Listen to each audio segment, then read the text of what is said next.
Hi friends, welcome back to my channel. നമുക്കിന്നൊരു bread chicken shawarma sandwich തയ്യാറാക്കിയാലോ? അപ്പോൾ എൻ്റെ ചാനൽ ആദ്യമായി കാണുന്നവരാണെങ്കിൽ ഒന്ന് സബ്സ്ക്രൈബ് ചെയ്യണേ.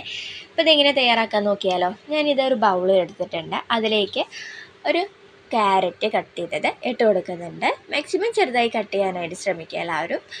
ഇനി ഇതിലേക്ക് ഞാനൊരു കുക്കുംബർ കൂടെ ചേർത്ത് കൊടുക്കുന്നുണ്ട്. ഇനി ഞാൻ ഇതിലേക്ക് ഒരു ചെറിയ സവോള ചെറുതായി അരിഞ്ഞത് ഇട്ട് കൊടുക്കുന്നുണ്ട്. ഇനി ഇതിലേക്ക് ഞാനൊരു 1/2 ടീസ്പൂണോളം പെപ്പർ പൗഡർ, കുരുമുളക് പൊടി കൂടെ ചേർത്തിട്ട് കൊടുക്കുന്നുണ്ട്. ഉപ്പ് ഒരു 1/4 ടീസ്പൂൺ ഉപ്പ് ഇട്ട് കൊടുക്കുന്നുണ്ട്. ഇനി ഇതിലേക്ക് ഞാനൊരു 1 ടീസ്പൂൺ വിനാഗിർ ചേർത്ത് കൊടുക്കുന്നുണ്ട്. വിനാഗിർ ഇല്ലയെന്നുണ്ടെങ്കിൽ നാരങ്ങയുടെ നീരായാലും മതി. അപ്പോൾ അത് 1 ടീസ്പൂൺ ചേർത്ത് കൊടുത്താൽ മതി. ഇനി ഇത് നന്നായി ഒന്ന് മിക്സ് ചെയ്ത് കൊടുക്കുക. അതിനുശേഷം ഞാൻ ഇതിലേക്ക് മയോണീസ് ചേർത്ത് കൊടുക്കുന്നുണ്ട്. ബോയിൽഡ് എഗ്ഗ് വെച്ച് യൂസ് ചെയ്ത് നല്ല ഹെൽത്തി മയോണീസ് റെസിപ്പിയാണ് ഞാൻ ഇതിലിട്ട് കൊടുക്കുന്നത്. അതിൻ്റെ ലിങ്ക് ഞാൻ ഡിസ്ക്രിപ്ഷനിൽ കൊടുത്തിട്ടുണ്ട്. ആർക്കെങ്കിലും ഡൗട്ടോ കാര്യങ്ങളോ ഉണ്ടെങ്കിൽ അതിൽ കയറി നോക്കാം. ഓൾറെഡി ഞാൻ അപ്ലോഡ് ചെയ്തിട്ടുണ്ട് കേട്ടോ. അപ്പോൾ ആ മയോണീസ് ഞാൻ ഇതിലിട്ട് കൊടുക്കുന്നുണ്ട്.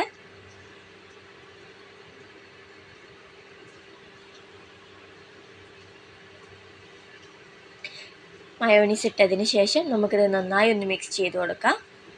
അപ്പോൾ ഞാനിത് ഇതിലേക്ക് ചിക്കന് ഒരു 1/2 ടീസ്പൂൺ മഞ്ഞളും 3/4 ടീസ്പൂൺ മുളക് പൊടിയും 1 ടീസ്പൂൺ ചിക്കൻ മസാലയും ചേർത്തിട്ട് ഉപ്പും ചേർത്തിട്ട് തൈരിൽ മസാല കൂട്ടിയിട്ട് പൊരിച്ചെടുത്തിട്ടുള്ള ചിക്കനാണിത്. കുഞ്ഞു കുഞ്ഞു കഷ്ണങ്ങളാക്കിയിട്ട് എല്ലില്ലാത്തതാണ് പൊരിച്ചെടുത്തിട്ടുള്ളത്. ആ ഒരു ഇതും കൂടി ഞാൻ ഇതിലേക്ക് ചേർത്ത് കൊടുക്കുന്നുണ്ട്. ഓൾറെഡി ഞാൻ ഫ്രൈ ചെയ്ത് വെച്ചിട്ടുണ്ടായിരുന്നു ചിക്കനായിരുന്നു ഇത്.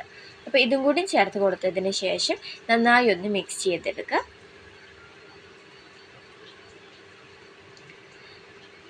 അപ്പോൾ നമ്മൾ മിക്സ് ഇവിടെ റെഡി ആയിട്ടുണ്ട്. ഇനി ഇതിലേക്ക് ബ്രെഡ് യൂസ് ചെയ്തിട്ടാണ് ഞാൻ ബട്ടറിൽ പാനിൽ ജസ്റ്റ് ബട്ടർ തേച്ചിട്ട് ഒരു ഭാഗം ടോസ്റ്റ് ചെയ്തെടുത്തതാണ്, ഒരു ഭാഗം ടോസ്റ്റ് ചെയ്തിട്ടില്ല കേട്ടോ. അപ്പോൾ ആ ടോസ്റ്റ് ചെയ്തെടുത്തിട്ടുള്ള ബ്രെഡിലേക്ക് ബട്ടറോ ഓയിലോ എണ്ണ എന്ത് വേണമെങ്കിലും നിങ്ങൾക്ക് യൂസ് ചെയ്യാം കേട്ടോ. ഞാനിപ്പോൾ എൻ്റെ കയ്യിൽ ബട്ടർ ഉണ്ടായ കാരണം അതാണ് യൂസ് ചെയ്തത്. എന്നിട്ട് ഇത് ടോസ്റ്റ് ചെയ്ത ഈ ബ്രെഡിലേക്ക് ഈ ഫില്ലിങ്ങും കൂടി ചേർത്ത് കൊടുക്കുന്നുണ്ട്.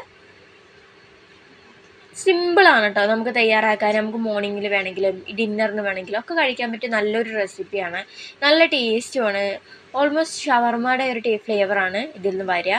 അപ്പോൾ എല്ലാവരും ട്രൈ ചെയ്ത് നോക്കുക. ഞാൻ ജസ്റ്റ് ഇത് ഈ ഫില്ലിങ് ഇതിലിട്ട് കൊടുത്തിട്ട് ബ്രെഡ് മേലെ വെച്ച് ജസ്റ്റ് കട്ട് ചെയ്ത് മാറ്റിയിട്ട് ഒരു പ്ലേറ്റിലേക്ക് സെർവ് ചെയ്ത് മാറ്റുന്നുണ്ട്. കണ്ടില്ലേ?